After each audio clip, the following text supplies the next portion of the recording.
안녕하세요. 오늘도 사연 살롱을 찾아주셔서 감사합니다. 결혼 3년차 여성이에요. 내로남불이란 말 다들 아시죠? 말 그대로 내가 하면 로맨스, 남이 하면 불륜이라는 뜻인데요. 가만 보면 저희 시어머니만큼 이 말이 잘 어울리는 사람도 없는 것 같아요. 저희 시어머니는 며느리와 당신 딸 대하는 잣대가 너무 다른 분이시거든요. 누가 그러더라고요. 아무리 좋은 시어머니도 결국엔 시어머니라고요.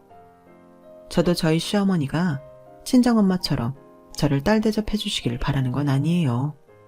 그저 상식적으로만 대해주길 바라는 거죠. 그런데 그 당연한 요구를 죽어라 안 들어주시니 이렇게 사연까지 보내게 됐지 뭡니까? 저는 남편을 만나기 전까지 비혼주의자였어요.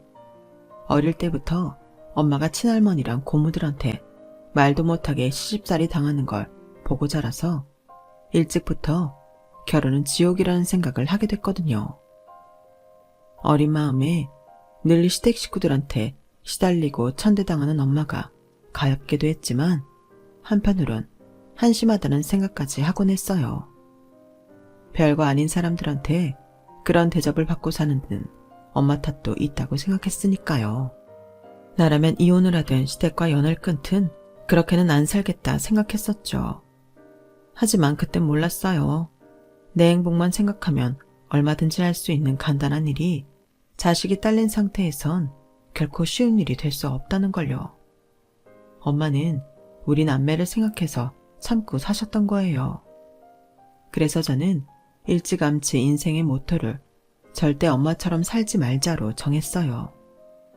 불행한 결혼보다는 외로운 솔로를 택하게 된 거죠.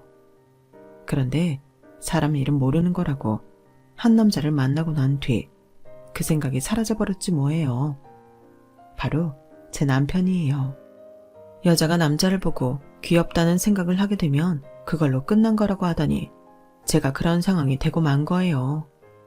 남들 보기엔 별것도 아닌 모습인데도 제 눈에는 남편이 그렇게 귀여울 수가 없었어요. 밥을 먹을 때 입가에 양념을 묻히고 먹는 모습도 그렇고 운동화끈이 풀린 것도 모르고 모른 채 걷다가 꼬꾸라질 뻔하는 모습도 너무 귀여웠어요. 그런 저를 보고 직장 동료들은 정신 차리라고 한 소리씩 했지만 제 귀에는 그런 말들이 하나도 들리지 않았어요. 남편은 저보다 4살이나 어린 남자로 저희 부서 막내였어요. 20대 후반임에도 곁에 가면 비누 냄새가 폴폴 날 것처럼 청년미를 고스란히 간직한 남자였죠. 저보다 3살 어린 제 남동생과는 고작 1살 차이밖에 안 나는데도 외모며 행동은 하늘 땅만큼 차이가 났어요. 말은 또 어찌나 예쁘게 하는지 실수를 밥 먹듯이 하는데도 혼내기 싫을 정도예요. 그렇다 보니 저희 부서에선 원성이 자자했어요. 특히 저랑 입사 동기이자 제게 고백했다 차였던 오대리는 아예 눈에 불을 켜고 달려들었죠. 김대리, 내가 보기엔 최성준 씨가 문제가 아니라 직속 사수인 김대리가 문제인 것 같아. 김대리가 최성준 씨 엄마야? 왜 그렇게 부하 직원을 싸고더라? 노처녀 눈에 파릇파릇한 총각사원이 근사한 먹잇감으로 보일진 모르겠지만 회사 입장에선 월급 주기도 아까운 병아리에 불과하다고. 부하 직원이 한 사람 목할 수 있게 가르쳐야 할 사람이 왜 이렇게 휘둘려? 제발 일 좀 똑바로 하자. 그 말에 불끈했지만 딱히 틀린 말도 아니어서 할 말은 목구멍으로 삼켰어요. 사실 제 남편이 너무 일을 못했거든요. 이런 수준으로 어떻게 그 힘든 입사 시험에 통과했는지 이해가 안 갈 정도였어요. 기획서 작성은 둘째치고 엑셀로 제대로 못 따라서 사수인 제가 숫자를 채워줘야 하는 상황이니 말 다 했죠. 그런데 또 노력은 그렇게 해요.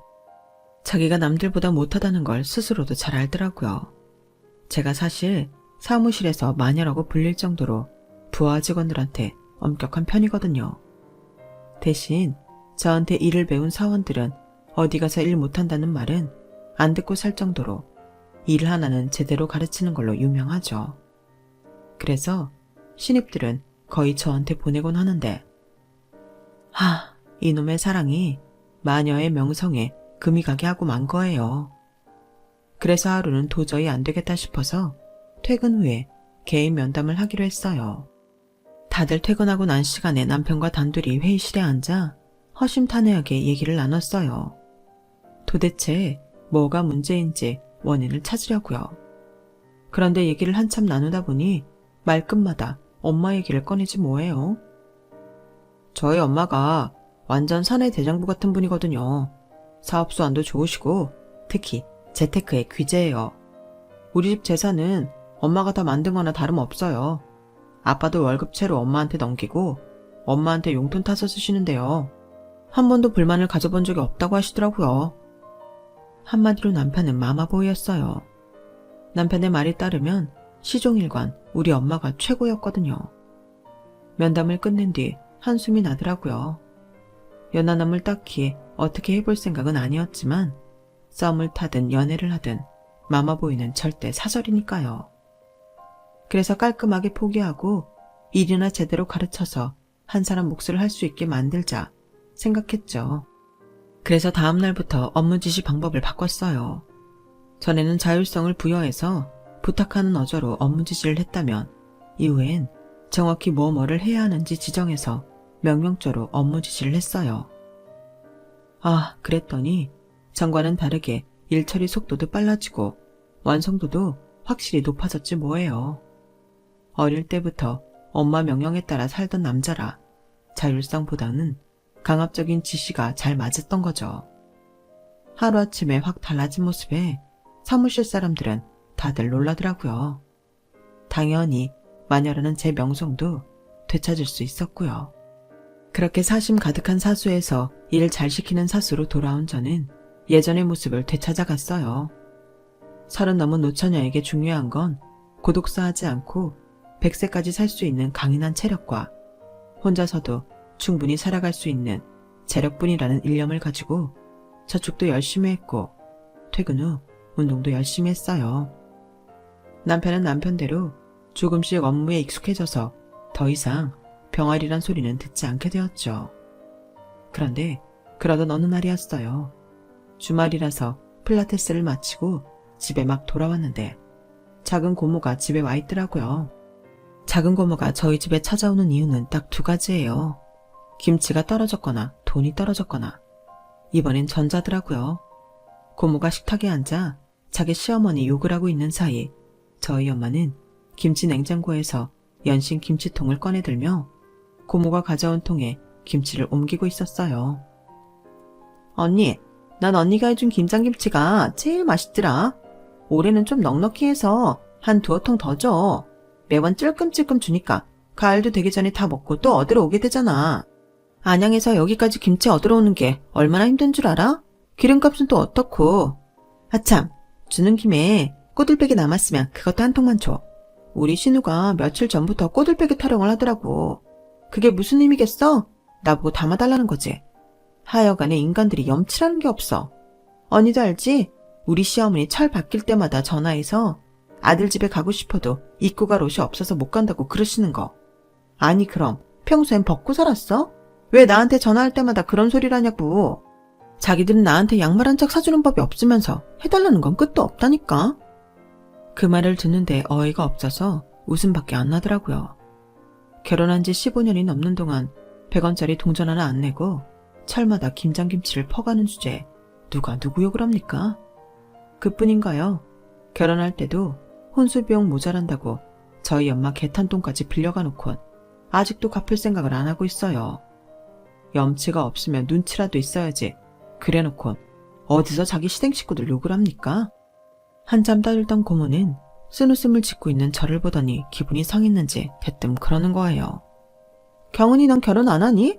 네가 인물이 딸리니 학벌이 딸리니? 왜 그렇게 시집을 못 가는 거야? 알겠다. 너 남자들 앞에서 성질 부리고 그러지?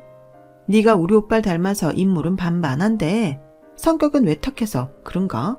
영 그렇잖아. 성질 좀 죽이고 살아. 안 그럼 너 노처녀로 늙어 죽는다? 웃기고 자빠졌네. 거지 같은 자기 성격은 생각 않고 어디서 내 성격 탓이래요. 그래서 웃는 얼굴로 한 방 먹여줬어요. 고모, 나 어릴 때부터 고모 닮았다는 말 들었던 거 몰라? 내 성격 외탁 아니야. 고모 판박이지. 그래서 난 결혼 안 하고 그냥 혼자 살라고. 난 고모처럼 공짜 김치 얻어먹을 올케도 없고 혼수 비용 빌려줄 오빠도 없으니 어쩌겠어. 내 힘으로 뼈 빠지게 벌어서 능력 있는 노처녀로 살아야지. 구질구질하게 남한테 빌부터 사는 것보다 그게 낫지 않아? 그러자 작은 고모는 먹고 있던 과자를 식탁 위에 탁 던지더니 버럭 소리를 치는 거예요. 언니, 내 김치통 돌려줘. 나 김치 안 가져갈래. 더럽고 치사해서 나 더 이상 이 집구석에서 김치 안 얻어먹을 거야. 야, 너도 그러는 거 아니야. 나이도 어린 기집애가 어디서 고모한테 그따위를 떠들어? 언니는 일도 안 하고 우리 오빠가 벌어다 주는 돈으로 편하게 먹고 살면서 애들 교육도 제대로 못 시키고 뭐 했어? 진짜 우리 오빠만 불쌍하지? 고모는 타깃을 저희 엄마로 옮겨 싹바가지 폭격을 시작했어요. 평소대로라면 그저 꾹 참고 넘기던 엄마였지만 그날은 좀 달랐어요. 평소 자신보다 나이 어린 시누이들한테도 꼬박꼬박 존대를 하던 엄마가 고모 이름을 부르며 한 소리 하셨거든요. 찬주야, 주둥이 뚫렸다고 함부로 짓거리면 안 되지. 내가 다른 건 다 참는데 니들이 내 새끼들 가지고 떠드는 건 못 참아. 이날 이때까지 너랑 네 언니랑 나한테 해준 게 뭐 있니? 그렇게 김치며 고춧가루며 심지어 쌀까지 퍼다 처먹으면서 고맙다는 말 한마디 제대로 한 적 있었니? 그래놓고 누구 보고 자식 교육을 제대로 시키래. 그럼 니네 부모님은 니들 교육을 제대로 시켜서 니네 자매가 이따위로 살고 있니? 머리가 달려있으면 생각을 좀 하고 말을 해. 그래야 니네 부모 얼굴에 먹칠은 안 하지. 그리고 앞으로는 김치 얻으러 우리 집에 오지 마. 돈 빌려달라고도 오지 마. 너처럼 고마움 모르는 배은망덕한 애한테 줄 김치는 없으니까. 자, 김치통 가져가. 씻는 건 니네 집에 가서 씻어. 그 정도는 할 수 있지? 엄마는 담았던 김치를 싹 쏟아내고는 양념으로 범벅이 된 빈 김치통을 작은 고모한테 내밀었어요. 싸늘한 표정으로 자신을 바라보는 저희 엄마 모습에 작은 고모는 얼굴이 하얗게 질려버렸죠. 그리곤 찍소리도 못하고 김치통을 받아 들곤 돌아갔어요. 그날 밤 고모한테 낮에 있었던 일을 전해 들은 아빠가 엄마한테 큰 소리를 냈어요. 당신 말이야, 제정신이야? 찬주가 울면서 전화했더라. 당신이 우리 부모님까지 거론하면서 면전에 대고 욕을 했다며? 이 여자가 미친 거야, 뭐야? 그러자 엄마가 버럭 소리를 질렀어요. 그래, 미쳤다. 30년 넘게 사람 빡치게 만드는 니네 식구들 때문에 난 미쳤어. 됐냐? 지 동생 우는 건 그렇게 안타까워하면서 지 와이프 속 썩어 문드러지는 건 신경도 안 쓰는 너 같은 인간 만나서 내가 이 나이에 미쳐버렸어. 내가 아주 니네 김씨 집안 인간들만 생각하면 자다가도 진저리를 쳐. 그러니까 앞으로 너도 내가 해주는 밥 얻어먹고 살고 싶으면 나한테 함부로 짓거리지 마. 안 그러면 머리에 꽃 달고 확 물어버리는 수가 있어. 평생 참고만 살던 엄마는 그날 이후 완전 다른 사람이 되었어요. 남편 옷은 비싸도 브랜드 제품으로 사입히면서 당신은 싸구려 시장 옷을 사입던 엄마가 수십만 원짜리 옷과 신발을 턱턱 사서 쓰게 되었거든요. 남편과 시댁 식구들한테 질질 끌려 살던 당신 인생이 너무 아깝고 가엾다면서 이제는 당신 인생을 살겠다고 선언하셨어요. 언제까지고 순정적일 줄만 알았던 아내가 한순간에 헐크처럼 변해버리자 오히려 아빠는 순한 양이 되고 말았어요. 정년도 얼마 남지 않은 상황에 황혼 이혼까지 당할까봐 지레 겁을 먹고 꼬랑지를 내린 거였죠. 엄마 변화에 가장 놀란 사람은 바로 저였어요. 아니, 놀랐다기보다는 제 안에 울림이 생긴 거였죠. 이래서 남자는 여자하기 나름이라고 하나보다 이런 생각을 하게 됐거든요. 평소 가부장적이고 자기 부모 형제밖에 모르던 아빠가 엄마한테 버림받을까봐 전전긍긍하면서 생전 사오지 않던 장미 꽃다발까지 사다 안기는 걸 보니 어쩌면 나도 마마보이를 변화시킬 수 있지 않을까 하는 생각을 하게 된 거죠. 그래서 지레 포기했던 남편한테 제대로 대시해봐야겠다는 생각했어요.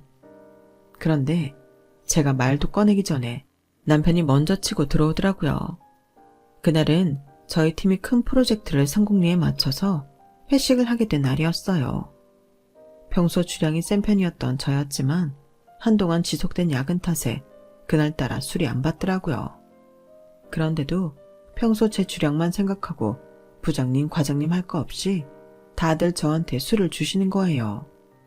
그런데 그때 남편이 벌떡 일어나더니 제 흑기사를 하겠다며 그 술을 다 받아먹지 뭐예요.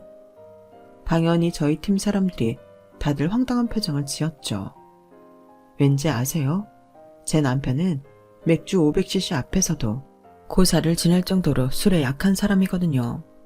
그런 사람이 저희 팀 최고 주당인 저를 대신해 술을 마시겠다고 하니 어이없는 게 당연하죠. 기왕 흑기사를 하기로 했으면 멋지게 마무리를 지었으면 좋았으련만 그날 회식이 끝날 무렵 남편은 거의 저승문턱까지 갔다 와야 했어요. 그리고 결국 다음날 술병이 나서 회사에 결근을 하게 되었죠. 아니, 지 몸도 못 가는 사람이 무슨 흑기사를 한다고 그 난리를 피워. 이 친구 혹시 병가 쓰려고 일부러 수 쓴 거 아니야? 과장님도 참 최성주 씨가 그런 잔머리나 있겠어요. 그런데 혹시 두 사람 사이에 뭐 있는 거 아니에요? 그렇잖아요. 김대리는 우리 부서 최고 주당인데 술도 못하는 사람이 김대리 흑기사를 한다는 게 말이 되냐고. 김대리, 말해봐. 둘이 뭐 있지? 그때까지만 해도 뭐가 있을 건덕지도 없었기 때문에 저 역시도 남편의 행동이 의아하기만 했어요. 그래서 그날 밤 몇 번을 망설이다가 남편한테 전화를 했어요. 몸은 괜찮냐는 인사치레를 하고는 단도직입적으로 회식 자리에서 왜 내 흑기사를 했냐고 물었죠. 그랬더니 그날 김 대리님 몸 상태가 안 좋아 보여서요. 아픈 사람한테 술을 먹일 순 없잖아요. 사실 저는 당장 아파서 쓰러질 것 같은 순간에도 아픈 티가 안 나는 사람이에요. 그래서 쓰러진 후에야 너 아팠어? 이런 소리를 듣곤 했죠. 그런데 제 몸 상태를 눈치채고 있었다니 신기하더라고요. 사람들은 김 대리님이 주당이라고 하지만 제가 보기엔 그건 아닌 것 같아요. 그저 남들 앞에서 술 취한 모습 보이기 싫어서 일부러 강한 척 하는 것 같거든요. 적어도 제 앞에서만큼은 강한 척, 안 아픈 척 하지 않아도 돼요. 그 말에 아무 말도 할 수 없었어요. 저는 직장 생활을 시작하면서부터 남자 직원들한테 뒤지지 않으려고 일부러 강한 척하고 살았거든요. 술자리에서도 그렇고 밥 먹듯이 야근을 할 때도 그랬어요. 강해야 정글 같은 직장 생활에서 살아남을 수 있을 거라고 믿었으니까요. 내가 약한 모습을 보이면 이래서 여자는 안 돼 라는 말이 나올 게 뻔했거든요. 그런데 그걸 알아봐주는 사람이 있다니 고맙기도 하고 한편으로는 울컥했어요. 그날 전화통화를 한 이후 사무실에서 남편을 볼 때마다 나도 모르게 심장이 두근두근했어요. 제게 있어 남편이 풋풋한 연하남이 아닌 믿음이 가고 기대고 싶은 남자로 인식되어 버린 탓이었죠. 그리고 얼마 뒤 남편은 정식으로 제게 대시를 했어요. 저야 뭐 당연히 기다렸다는 듯 덥석 남편의 손을 잡아버렸고요. 그렇게 시작된 사내 연애는 얼마 지나지 않아 주도권이 제게로 넘어왔어요. 저는 리드가 익숙한 성향이었고 남편은 리드보다는 보조를 맞춰가며 뒤를 따르는 타입이었던지라 자연스레 그렇게 자리를 잡게 된 거죠. 연하 남친이라 부하 직원을 내 구매에 맞게 조련시켜가며 연애를 하게 된 저는 사귄 지 1년이 지날 무렵 결혼을 결심하게 됐고 그해 가을 결혼식을 올리게 되었어요. 저희 회사는 딱히 사내 연애를 금지하지 않아서 연애하는 동안도 그렇고 청첩장을 돌릴 때도 눈치 볼 일은 없었어요. 모든 일이 순조롭게 진행되어 가던 어느 날 어머님이 전화를 하셨더라고요. 얘, 혹시 오늘 야근하니? 그런 거 아니면 성준이랑 집에 좀 들러라. 다름이 아니고 니들 전세 대신 자가로 집을 사줄까 해서 말이야. 자세한 건 와서 얘기하자. 요즘 같은 시대에 집을 사주시겠다는 시어머니 말씀은 마치 로또에 당첨됐다는 소리처럼 들렸어요. 그래서 들뜬 마음에 퇴근을 하자마자 남편 손을 잡고 잽싸게 시댁으로 달려갔죠. 그런데 너도 알다시피 내가 돈을 좀 잘 굴리잖니? 그래서 말이다. 결혼하면 니들 월급은 내가 관리할까 하는데 넌 어떻게 생각하니? 네? 저희 월급을요? 어머니, 그건 좀...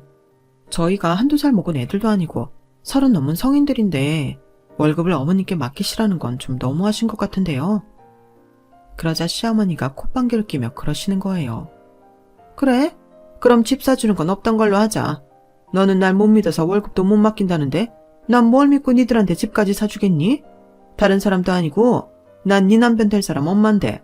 설마 엄마가 자식한테 해가 되는 일을 하겠니? 니들 월급이 탐나서 내가 쓰겠다는 것도 아니고 내가 가진 재주 부려서 니들 돈 불려주겠다는 건데 그게 그렇게 너무한 거니? 싫으면 말아라. 나도 돈 굽고 신경 안 써도 되니 좋지 뭐. 제 말이 서운하셨는지 어머님은 저랑 눈도 안 마주치시고 찬바람이 쌩쌩 불도록 냉랭해지셨어요. 그러자 똥마려운 강아지처럼 전전긍긍하던 남편이 저를 자기 방으로 데려가 그러는 거예요. 김대리님, 아니 자기야, 그냥 엄마가 하자는 대로 하면 안 돼? 자기도 알잖아. 우리 엄마가 재테크 잘하는 거. 게다가 집도 사주신다는데 그깟 월급 좀 못 맡겨? 우리 필요한 용돈이랑 생활비도 다 쓸 수 있는 거잖아. 남는 돈은 잘 굴려서 목돈 만들어 주실 건데 뭐가 문제야? 우리 감정적으로만 생각하지 말고 철저히 실리를 따져보자. 그래도 영 안 되겠어? 사실 집도 사주고 돈도 잘 굴려서 목돈을 만들어준다는 점에선 나쁠 게 없는 조건이었어요. 그걸 해주는 대상이 시어머니라는 것만 빼면 말이죠. 자기야, 우리 엄마가 아니라 금융자산관리사가 돈 관리를 해준다고 생각하자. 남들은 돈 내고 돈 관리를 맡기는데 우리는 집까지 받고 돈 불리는 거니까 얼마나 좋아. 남편 말대로 반대를 위한 반대가 아닌 실리만을 생각하자 시어머니 제안이 나쁘지만은 않다는 생각이 들었어요. 아니, 더없이 좋은 제안이었죠. 그래서 아래층에 내려가 어머님께 사과부터 했어요. 어머님, 제가 생각이 짧았어요. 용서해 주세요. 어머님 말씀대로 저희 월급 어머님께 맡길게요. 이제야 네가 좀 말귀를 좀 알아듣는구나. 시어머니한테 월급 맡긴다는 게 쉽지 않은 결정인 건 나도 안다. 하지만 난 다른 집 시어머니들이랑은 달라. 너도 겪어보면 알게 될 거다.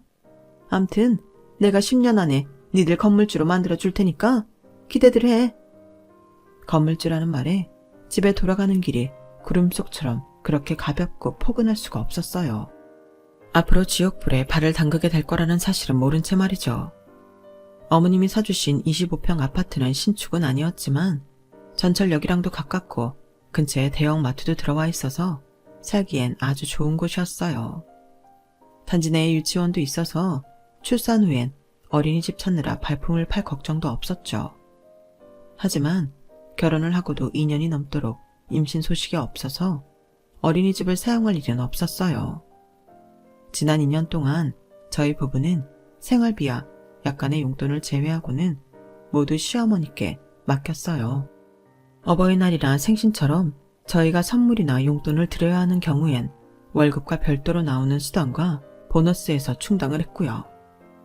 이제 겨우 30대 초중반인데 집이며 차, 비상금까지 두둑하게 가진 우리 부부는 세상 부러울 게 없을 정도였죠. 이런 상태로 10년만 버티면 어머님 말씀대로 건물도 하나 생길 것 같다는 생각에 야근을 해도 힘든 줄 몰랐어요. 자기야, 우리 정년 때까지 회사에 남을 생각 말고 건물 하나 사면 동반 퇴사하는 거 어때? 40대 초반쯤부터 파이어족으로 사는 거지. 하참, 자기야, 내가 전부터 궁금했던 건데 우리 재산세 같은 건 안 내? 이 아파트 자기 명의로 돼 있을 거 아니야. 집 있으면 세금도 내고 할 텐데 통지서가 안 오네? 혹시 자기 휴대폰으로 국세청에서 온 문자 없어? 글쎄, 그런 거 없던데. 에이, 세금 문제야. 엄마가 어련히 알아서 하시려고. 그런가? 근데 우리 어머님 대단하시긴 한가 보다. 난 나이만 먹었지 아직까지 회사에서 자동으로 떼어가는 세금 말고는 아는 게 없거든. 그런데 그 연세의 세금이며 재테크에 대해 기가 막히게 아시니 말이야. 그때까지만 해도 그런 줄 알았어요. 남들은 집을 사면서 내야 될 세금도 늘었다고 앓는 소리를 하던데 우리 집엔 고지서 한 장 안 날아오는 게 이상하긴 했지만 그게 다 능력 있는 시어머니 덕분이다 생각했으니까요. 그런데 생각지도 못한 일이 벌어진 거예요. 은행에서 독촉장이 날아온 거였죠. 그런데 이상한 건 전화 제 남편 이름이 아닌 아버님 이름으로 왔다는 거예요. 여보, 이게 뭐야? 주택담보대출? 여기 찍힌 주소는 분명 우리 집이잖아. 아니, 어떻게 우리 동의 없이 아버님이 우리 집을 담보로 돈을 빌리셨다는 거야? 영문을 모르겠어서 남편한테 물었더니 남편이 벙찐 표정으로 눈알만 굴리고 있더라고요. 글쎄, 나야 잘 모르지. 일단 내가 엄마한테 전화해보고 얘기해줄게. 남편은 서둘러 자리를 피하려고 했어요. 저는 그런 남편을 막아서며 말했죠. 그럴 거 없어. 여기서 해. 말을 전하고 말고 할 거 있어? 스피커폰으로 통화하면 둘 다 들을 수 있을 텐데. 나 있는 앞에서 어머니께 전화해. 그러자 남편은 숨어서 담배 피우다 학주한테 걸린 고딩처럼 제 눈치를 보며 울상을 지었어요.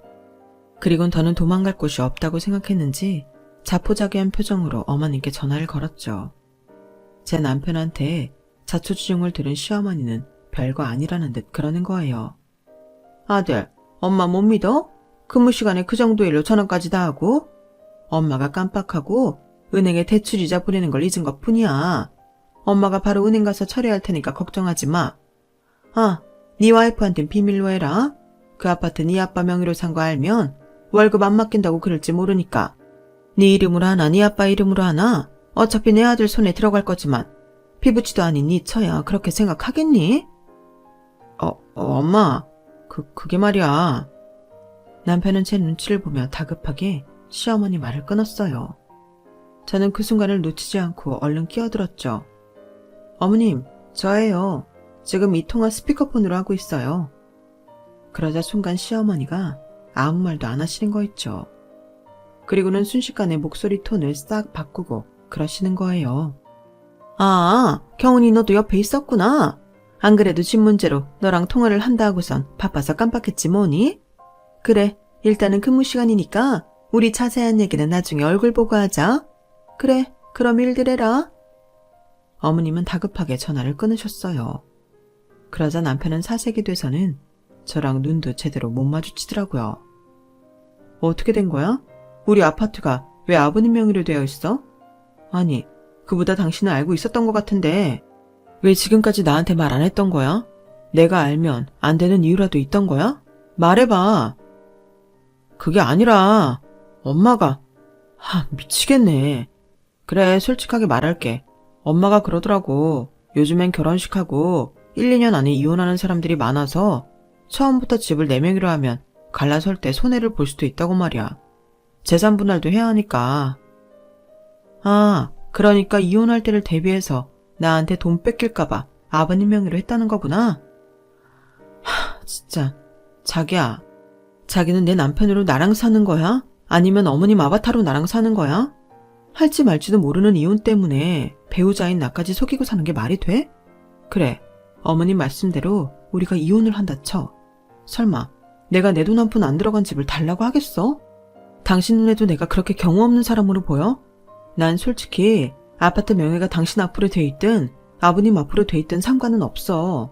근데 다른 사람도 아닌 당신이 날 속였다는 게 참을 수 없을 만큼 화가 난다고. 지금 기분 같아선 당신 얼굴도 보고 싶지 않아. 여보, 미안해. 내가 잘못했어. 당신한테 그러면 안 되는 건 알고 있었는데 엄마가 하도. 저는 소리를 버럭 지르며 남편 말을 뚝 잘랐어요. 그놈의 엄마. 당신 몇 살인데 아직도 엄마 타령이야. 당신이 유치원생이야? 초등학생이야? 30이 넘어서 결혼까지 한 남자가 어떻게 매번 엄마 타령을 하냐고. 당신은 스스로 생각도 못해? 엄마 말 아니면 아무것도 못하는 사람이냐고. 난 당신 엄마랑 결혼한 게 아니라 최성준, 당신이랑 결혼했다고. 앞으로 이런 식으로 어머님 아바타처럼 굴 거라면 차라리 이쯤에서 끝내자.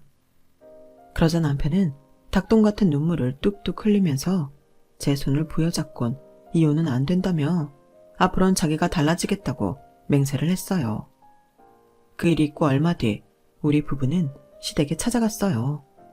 솔직히 아파트 명의 문제는 상관이 없었지만 우리 부부가 시어머니로부터 진정한 독립을 하려면 경제권부터 돌려받아야겠다고 생각했거든요. 그런데 어머님이 죽어도 경제권은 못 돌려주시겠다는 거예요. 어머님, 도대체 안 되는 이유가 뭐예요? 저요, 솔직히 저희 사는 아파트가 누구 명의로 되어 있는지는 중요하지 않아요. 하지만 어머님이 저를 속이셨다는 사실에 대해서는 그냥 넘어갈 수가 없어요. 그러니까 저희 부부 경제권 돌려받고 싶습니다. 당장 이번 달 월급부터는 저희가 관리할 거고요. 그동안 저희 월급으로 투자하신 건 당장 빼달라고 할 수는 없으니까 투자 내역만이라도 알려주세요. 예, 넌 집까지 받아놓고 네 좋을 대로 경제권까지 가져가겠다는 거니? 결혼 전에 나랑 한 약속이랑 다르잖아. 애초에 약속을 어기신 건 어머님이세요. 어머님에 대한 신뢰가 무너진 마당에 어떻게 경제권을 맡길 수가 있겠어요? 그러니까 알려주세요. 더는 물러설 수 없다는 생각에 강하게 밀고 나갔어요. 남편은 옆에서 꿀먹은 벙어리처럼 고개만 푹 숙이고 있었고요. 그러자 어머님이 제 남편한테 그러시는 거예요. 아들, 엄마가 며느리 앞에서 이런 꼴까지 당해야겠니? 이날 이때까지 엄마가 너한테 해가 되는 일 단 한 번이라도 한 적 있어? 아니잖아. 여자 하나 때문에 엄마랑 우리 아들 사이가 이렇게 갈라지면 엄만 속상해서 못 살아. 아들, 엄마 말 듣고 있는 거니? 그 순간 저는 남편의 입에서 나오는 말에 따라 이혼할 건지 말 건지를 결정하겠다고 속으로 생각하고 있었어요. 그런데 엄마, 나 어린애 아니야. 가정까지 이룬 성인이라고. 그동안은 엄마 아들로 살아왔지만 이제는 한 여자의 남편이자 언제가 될지 모르지만 앞으로 태어날 우리 아이의 아버지를 살고 싶어. 그러니까 더는 엄마 아바타로 살지는 않을 거야. 이 사람 말대로 우리 경제권 돌려줘. 생각지도 못한 아들의 말에 시어머니는 충격을 받으셨어요.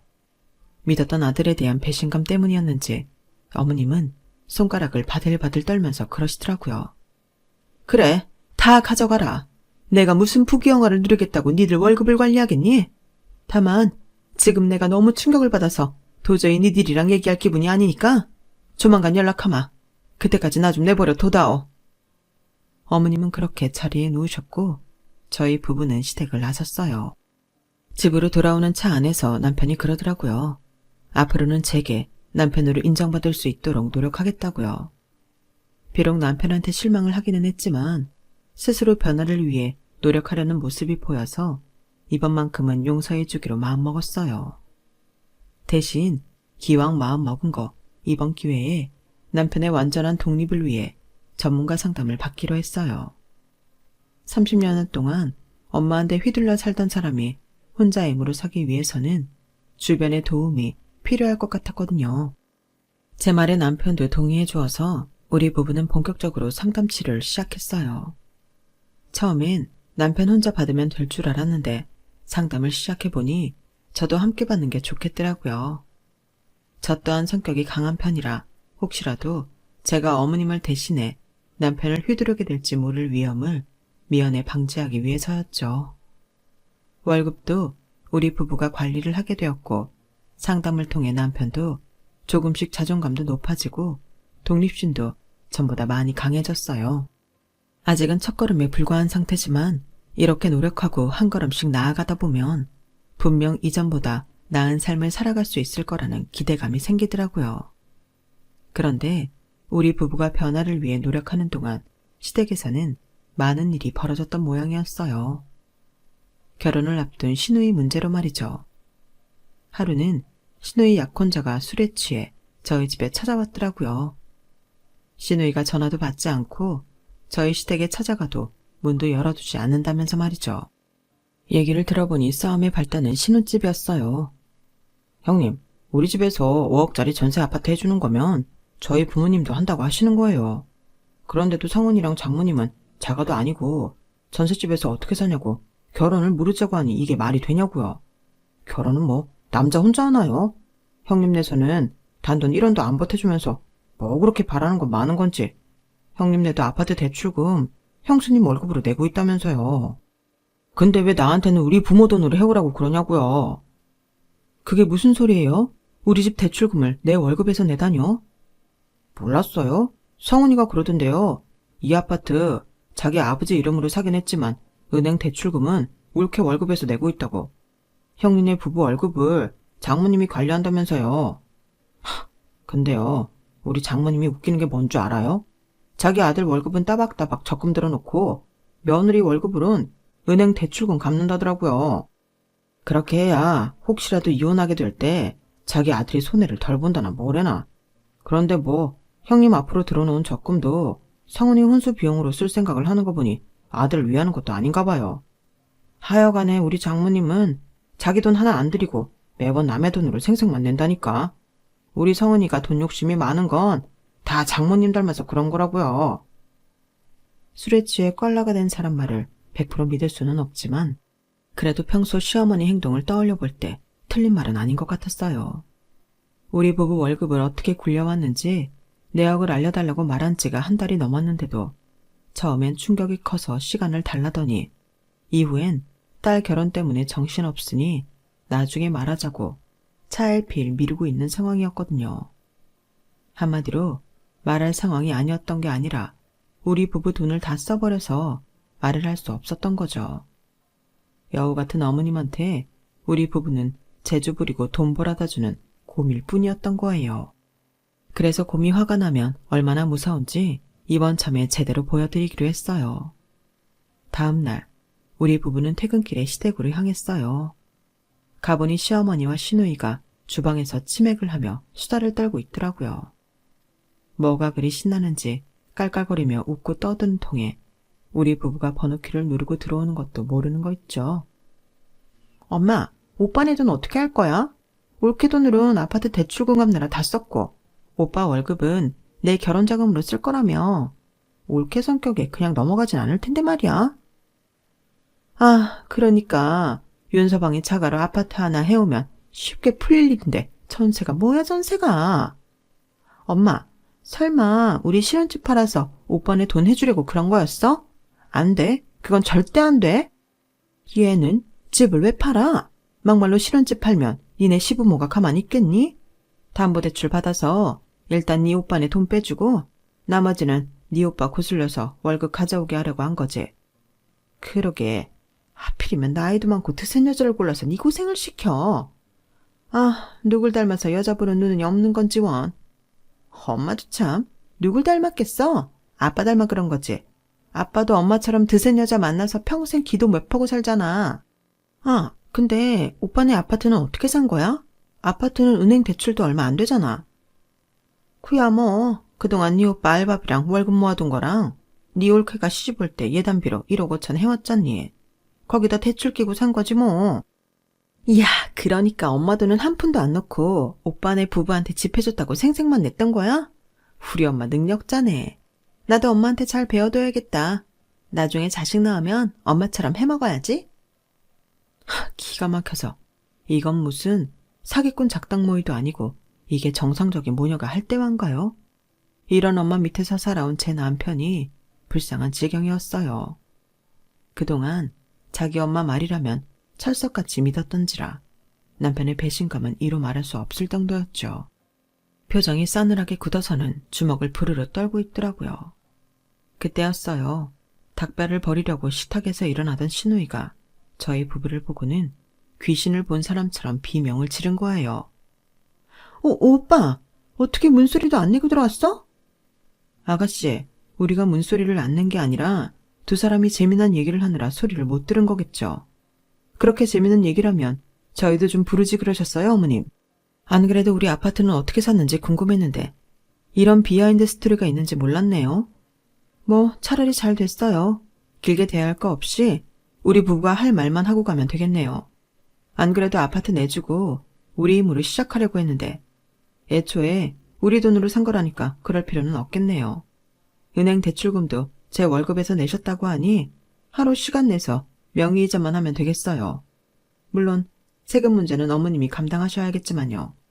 그리고 이 월급으로 들어놓은 적금은 당장 돌려주세요. 그러자 시누이가 난리를 치더라고요. 언니, 그건 안 되죠. 그 돈 주면 내 혼수비용은 어쩌라고요? 일단 오빠랑 언니도 우리 엄마 덕에 아파트 사서 덕본 건 사실이잖아요.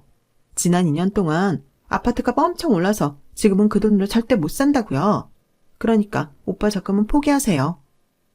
그 엄마의 그 딸 아니랄까봐 아주 남의 돈 가지고 지멋대로 계산 때리는 데는 도가 텄더라고요. 하지만 제가 직장에서 달래 마녀 소리를 듣고 사는 줄 아세요? 사람을 잘못 봐도 한참 잘못 본 거죠. 그런데 제가 실력 발휘를 할 새도 없이 쏜둥이 같은 내 남편이 먼저 치고 나오더라고요. 이기집애야, 네가 뭔데 내 돈으로 혼수를 하겠다는 거야? 너 나한테 돈 맡겨놓은 적 있어? 건방지게 누구한테 돈을 내놓으라 말아야. 그리고 아파트가 모른 게 너랑 무슨 상관이야? 괜히 거지 새끼처럼 남의 거에 침 흘리지 말고 네 손으로 벌어서 시집갈 생각이나 해. 눈에 힘을 빡 주고 소리치는 남편을 보니 이 사람이 내가 알던 순둥이 최성준이 맞나 싶더라고요. 그런데 그런 남편의 변화에 놀란 건 저뿐만이 아니었어요. 아들, 너 왜 이러니? 너 왜 안 하던 짓을 하고 그래? 평생 큰 소리 한 번 안 내던 애가 동생한테 무슨 말을 그렇게 하냐고? 이게 다 니년 때문이야. 착한 우리 아들이 여자 하나 잘못 만나 살더니 2년 만에 어쩜 이렇게 엉망이 됐는지 원. 이래서 집에 여자를 들일 땐 조심, 또 조심해야 된다고 했는데 아, 머리야. 여자 하나 잘못 들어와서 우리 집이 이게 무슨 꼴이라니? 나이가 적으면 어려서 뭘 모른다 치지. 이건 우리 아들보다 4살이나 많은 게 속은 밴댕이 속보다 좁으니 이런 걸 어디다 써먹어. 그러자 남편이 기가 막히다는 표정으로 말했어요. 엄마는 몰라서 그러는 거야? 알면서 그러는 거야? 지금 이 상황이 누구 때문에 벌어진 건지 정말 모르겠어? 다 엄마 때문이잖아. 엄마가 남편이고 자식이고 엄마 손바닥 안에 놓고 멋대로 굴린 탓에 이 사단이 난 거라고. 길게 얘기할 거 없어. 난 더 이상 엄마가 휘두르는 대로 살 생각도 없고 내가 사랑하는 사람을 엄마 때문에 마음고생하며 살게 할 생각도 없으니까. 아파트 명의는 아빠랑 상의해서 이전할 테니까 내 월급 모은 건 내일까지 계좌이체 해줘. 혹시라도 금액이 틀리거나 이번에도 얼렁뚱땅 넘어갈 생각을 한다면 안 그러는 게 좋을 거야. 그랬다가 나랑 법정에서 보게 될 테니까. 그렇게 남편과 저는 집으로 돌아왔어요. 한동안 어머님과 시누이는 저희 집은 물론 회사까지 찾아와 대화를 풀자고 대화를 시도했지만 남편은 끝내 거절을 하더라고요. 결국 시어머니는 그동안 자신이 관리했던 우리 부부 월급을 저희한테 돌려줄 수밖에 없었어요. 그리고 아파트는 저희 부부 공동명의로 명의이전을 하게 되었고요. 이 과정에서 발생된 세금은 시댁에서 감당하기로 했어요. 아버님이 그렇게 하시겠다고 하더라고요. 결국 시어머니는 당신 아들과 연을 끊고 살게 된 데다 딸은 파혼녀를 만들고 말았어요. 어머님의 독단과 독선이 자신을 비롯해 자식들까지 불행하게 만든 셈이었죠. 어머니의 아바타에서 온전한 한 인간으로 거듭나게 된 남편은 요즘 들어 고집도 세지고 전처럼 고분고분한 맛은 없어졌지만 그래도 제 눈에는 지금의 모습도 멋져 보이니 큰일입니다. 비혼주의자였던 저를 이렇게 변화시킨 남편과 함께 앞으로도 행복하게 살겠습니다. 제 사연을 들어주셔서 감사합니다. 여러분도 매일매일 행복하시길 바랍니다. 여러분, 사연 댓글에 응원과 현명한 조언 부탁드려요. 좋아요와 구독은 저에게 큰 힘이 됩니다. 오늘도 좋은 일 가득하세요.